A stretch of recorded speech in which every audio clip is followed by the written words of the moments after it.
శ్రీమాత్రే నమః. అందరికీ నమస్కారం. మాఘపురాణం 22వ అధ్యాయం గురించి ఇప్పుడు మనం మాట్లాడుకుందాం. ఈ అధ్యాయంలో దత్తాత్రేయ స్వామి కార్తవీర్యార్జున మాటలు ఉంటాయి. దత్తాత్రేయ స్వామి అంటే బ్రహ్మ విష్ణు మహేశ్వరుల అంశ. ఎన్నో మంచి కార్యాలు చేయటానికి బ్రహ్మ విష్ణు మహేశ్వరులు ముగ్గురు ఒక్కటే అవతారాన్ని దాల్చారు. లోక కళ్యాణార్థమై దత్తాత్రేయ స్వామి ఈ భూమి మీద అవతరించారు. దత్తాత్రేయ స్వామి ఉండే సమయంలో మహిష్మతి అనే నగరాన్ని రాజధానిగా చేసుకుని కార్తవీర్యార్జునుడు అనే రాజు పరిపాలించేవాడు. ఆ రాజు అందరి రాజుల్లోనూ ఉత్తమమైన వాడు అని చెప్పబడేవాడు. ఆయనకి గురువు సాక్షాత్తు దత్తాత్రేయ స్వామి. ఒకసారి దత్తాత్రేయ స్వామి వారి ఆశ్రమానికి వెళ్ళి, స్వామి, మీ దయ వల్ల నేను ఎన్నో విషయాలు ధర్మ సందేహాలు తెలుసుకున్నాను. కానీ మాఘమాస విశిష్టత, మాఘమాస వ్రత విధానం గురించి నాకు ఏం తెలియదు. కానీ మాఘమాసం గురించి తెలుసుకోవాలని కోరుకుంటున్నాను. దయచేసి చెప్పమని కోరారు. ఇది విన్న దత్తాత్రేయ స్వామి వారు ఇలా చెబుతున్నారు. ఓ రాజా, భారతదేశం నదులన్నిటికీ పుట్టిల్లుగా చెప్పబడుతుంది. ఇక్కడున్న నదులు ఈ ప్రపంచంలో మరింకెక్కడా లేవు. వీటిలో ప్రధానమైనవి 12. బృహస్పతి ఒక్కొక్క సంవత్సరం ఒక్కొక్క రాశిలో సంచరిస్తారు. అప్పుడు ఆ నదులకి పుష్కరాలు అనే సమయం చెప్తారు. అలాంటి పవిత్రమైన సమయంలో ఆ నదుల్లో స్నానం చేసి దాన ధర్మాలు చేస్తే ఎంతో విశేష ఫలితం కలుగుతుంది. అలాగే మహాశివరాత్రి రోజు పవిత్ర స్నానములు చేయటం ఎంతో పుణ్యప్రదమైనది. ఆ రోజు దాన ధర్మాలు, శివుడికి విశేష పూజలు, లింగార్చనలు చేయాలి. మహాశివరాత్రి అంటే హిందువులందరికీ ఎంతో పెద్ద పండగ లాంటిదే. మహాశివరాత్రి రోజు నాడు శివాలయానికి వెళ్ళడం, శివుణ్ణి దర్శించడం, విశేష పూజలు చేయించడం, ధూపదీప నైవేద్యాలు, అర్చనలు, అభిషేకాలు, భజనలు, సంకీర్తనలు, హరికథ, పురాణ శ్రవణం, శివరాత్రి ఉపవాసం, జాగరణ ఇలాంటివన్నీ చేయటం ఎంతో పుణ్యప్రదం. వీటికి పుణ్యాన్ని చెప్పడం ఎవ్వరి వల్ల కాదు. అంతేకాకుండా వీరికి ఆఖరిలో కైవల్యం అంటే శాశ్వత వైకుంఠం కానీ కైలాసం కానీ లభిస్తుంది. వారికి తిరిగి మళ్ళీ భూమి మీద జన్మించవలసిన అవసరం ఎన్నటికీ రాదు. జన్మజన్మల పాపాలన్నీ ఒక్కసారిగా పటాపంచలైపోతాయి. మాఘమాసం ఎంతో పుణ్యప్రదమైనది.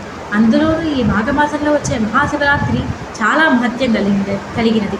ఈ మహత్యాన్ని వర్ణించడం ఏ మానవుని యొక్క జీవిత సమయం అంతా కూడా సరిపోదు. ఆనాడు మాఘస్నానం చేసి ఒక సద్బ్రాహ్మణుడికి దాన ధర్మాలు చేస్తే పంచమహాపాతకాలు కూడా పటాపంచలైపోతాయని పురాణం చెబుతోంది. ముక్తిపదం కలుగుతుంది. దీనికి నిదర్శనంగా పూర్వం ఒక కథ ఉంది. చెబుతాను, శ్రద్ధగా విను.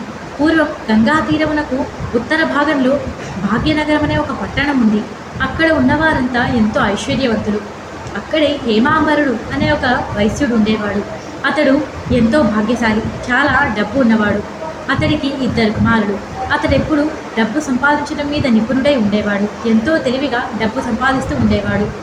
అయితే అతడి కొడుకులిద్దరూ అతడికి వ్యతిరేకంగా ఖర్చు చేయటంలో మాత్రమే నిమగ్నమై ఉండేవారు. అతడు ఎన్నోసార్లు తన కొడుకులకి నచ్చజెప్పి హితబోధ చేశాడు. అయినా సరే ఏమాత్రం అతడి కొడుకులు అతడి మాట వినకుండా వారికి నచ్చిన పనే చేస్తూ ఉండేవారు. ఇలా కొంతకాలానికి హేమాంబరుడికి వృద్ధాప్యం వచ్చి చనిపోయాడు.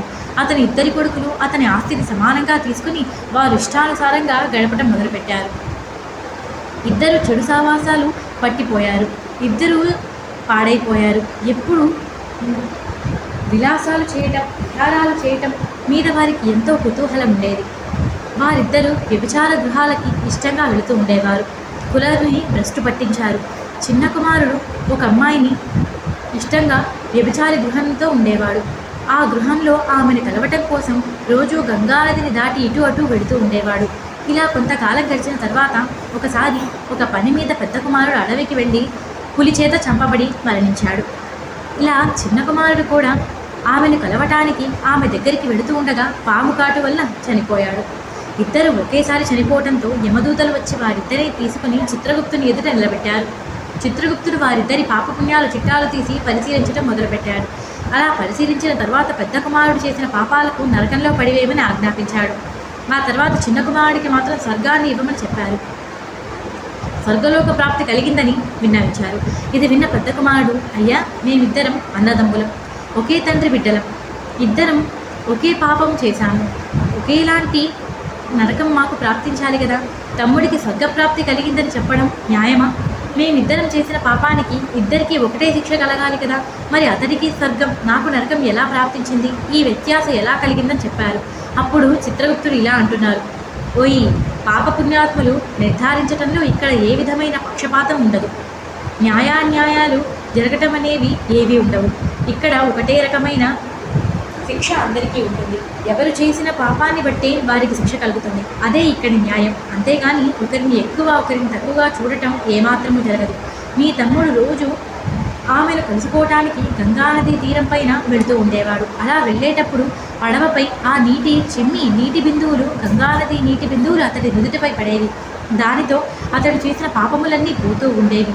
అలాగే మాఘమాసంలో మహాశివరాత్రి రోజున కూడా వెళుతూ ఉండగా ఆ గంగానది నీటి బిందువులు అతడి మొహంపై పడ్డాయి.